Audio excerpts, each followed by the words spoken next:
রাত্রির অন্ধকারে গোঘাট থানার অন্তর্গত নকুন্ডা গ্রাম পঞ্চায়েতের কুলিয়া গ্রামে তৃণমূল কংগ্রেসের দলীয় কার্যালয়ে আগুন লাগার ঘটনাকে কেন্দ্র করে ব্যাপক চাঞ্চল্য ছড়ালো গোটা এলাকায়। আচমকা এই অগ্নিকাণ্ডে স্থানীয় বাসিন্দাদের মধ্যে আতঙ্কের সৃষ্টি হয় এবং নতুন করে উত্তপ্ত হয়ে ওঠে গোঘাটের রাজনৈতিক পরিবেশ।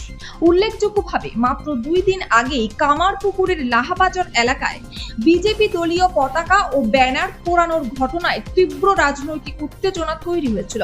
সেই ঘটনার রেশ কাটতে না কাটতে 48 ঘন্টার মধ্যে শাসক দলের কার্যালয়ে অগ্নিকাণ্ডের ঘটনায় গোঘাটের আইন শৃঙ্খলা পরিস্থিতি নিয়ে প্রশ্ন উঠতে শুরু করেছে। ঘটনার পর তৃণমূল কংগ্রেস নেতৃত্ব সরাসরি বিজেপির বিরুদ্ধে অভিযোগ তোলে।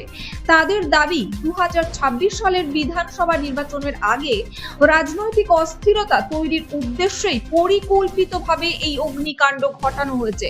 এই অভিযোগে গোঘাট থানায় লিখিতভাবে জানানো হয়েছে বলেও জানান তৃণমূল নেতৃত্ব। বিজেপির দুষ্কৃতি ছাড়া আমার এই তৃণমূল পার্টি অফিসে আগুন জ্বালাতে কেউ আসবে না।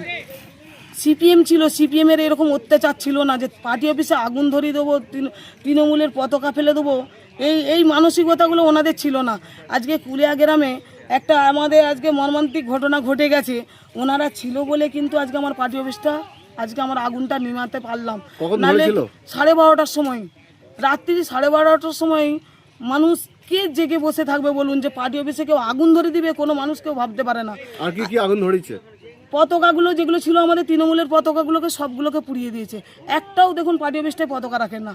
আর চারিদিকটায় দেখুন বিজেপির পতাকা দাউ দাউ করে দেখুন আলোর মতো জ্বলছে, কিন্তু তৃণমূলের একটাও পতাকা নেই। সবগুলোকে টেনে হিঁড়ে নিয়ে এসে দুষ্কৃতীরা কী করেছে, ওই আমাদের পার্টি অফিসের দরজাতে এসে আগুনটা ধরিয়ে দিয়ে চলে গেলেন। বিজেপির অভিযোগ যে তৃণমূল নিজেরাই করেছে। বিজেপি কোন জায়গায় দাঁড়াবে? ওদের তো পায়ের মাটি নেই। ওনারা জানছে যে আমরা এখন ধরিয়ে দিয়ে চলে এসেছি, আমাদের প্রশাসন আসবে, ওনারা অ্যাক্টিভ হয়ে চলে আসবেন, ওনারা মিছিল দেবেন, ওনারা তো বুঝবেই। ওনাদের তো ওইটাই কালচার, কিভাবে পার্টি অফিসে আগুন ধরিয়ে দেবো, কোথায় ফেস্টন পুড়িয়ে দেবো, কোথায় তৃণমূলের ফেস্টনকে ছিঁড়ে দেবো, এইরকম ওনাদের কালচার। পুলিশ এসেছিল? হ্যাঁ অবশ্যই, কালকে 1টার সময় পুলিশ আমার এসে, রাত্রিতেই প্রশাসন এসে দেখে ফেস্টনের যেগুলো সব বাঁশ পঞ্চে ছিল সেগুলোকে ওনারাও তুলে নিয়ে গেছেন, ওনারা দেখেও গেছেন। তখন আগুনটা নেমানো হয়নি, তখন দেখছে যে আগুন নিমিয়ে দাও। 8 ঘন্টার মতো থেকে প্রশাসন আমাদের আশ্বাস দিয়ে গেছে যে আমরা অবশ্যই কোন দুষ্কৃতীরা এই আগুন ধরিয়েছে তাদের জন্য আমরা ব্যবস্থা নেবই। কি ক্ষতি হয়েছে? ক্ষতি হয়েছে তো দেখুন না, দরজাগুলো ক্ষতি হয়েছে। আজকে আমাদের যেগুলো স্টান, একটা ঘরের মুদুনি, সেই মুদুনির বাঁশগুলো কেমনভাবে ধরে গেছে দেখুন। ভিতরে এবার কি হয়েছে আমরা ভিতরে এখন খুলেও দেখি না পার্টি অফিস। আপনার নাম?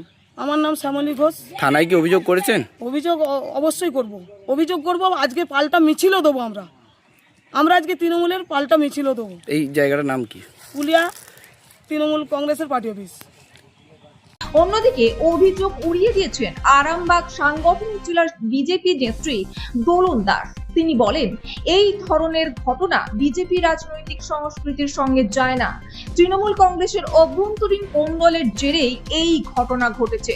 বিজেপিকে উদ্দেশ্য প্রণোদিতভাবে জড়ানো হচ্ছে।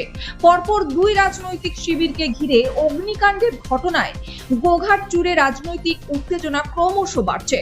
পরিস্থিতি নিয়ন্ত্রণে রাখতে পুলিশ প্রশাসন তদন্ত শুরু করেছে এবং গোটা ঘটনার উপর কড়া নজরদারি চালানো হচ্ছে।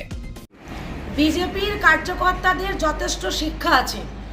ওনারা ভারতীয় জনতা পার্টি যারা করেন তাদের মধ্যে সভ্য ভদ্র কালচার আছে। তৃণমূলের মতো কালচারহীন মানুষ ভারতীয় জনতা পার্টির কর্মীরা নয়।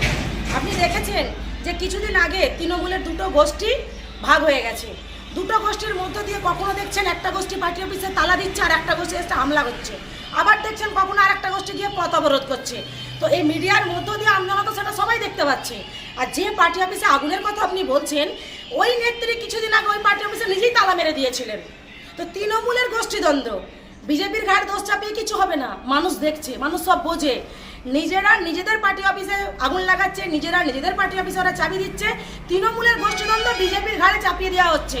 বিজেপি এর দায় নেবে না, আর বিজেপি এই ধরনের কোনো রকম কাজ করেনি। এটা তৃণমূলের গোষ্ঠীদ্বন্দ্বের বহিঃপ্রকাশ ছাড়া আর কিচ্ছু না। তোমার আমার সকলেরই একটাই পছন্দ, মাদার্স চয়েস। ঘরে সুগন্ধি ভাত, প্রতিদিনের রান্নায় নিখুঁত স্বাদ, চাই উন্নত মানের চাল। তাহলে আর দেরি কেন?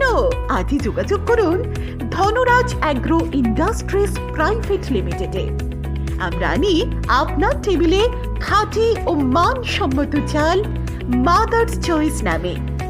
একবার ব্যবহার করুন, আর ফিরে তাকাতে হবে না। বিশ্বাসী গড়া গুণগত মানে সেরা মাদার্স চয়েস। মা যেমন চান, চাল তেমনই। যোগাযোগের জন্য এখনই কল করুন 8509752023 এই নম্বরে। মাদার্স চয়েস শুধুই সেরা নয়, সবার প্রথম পছন্দ।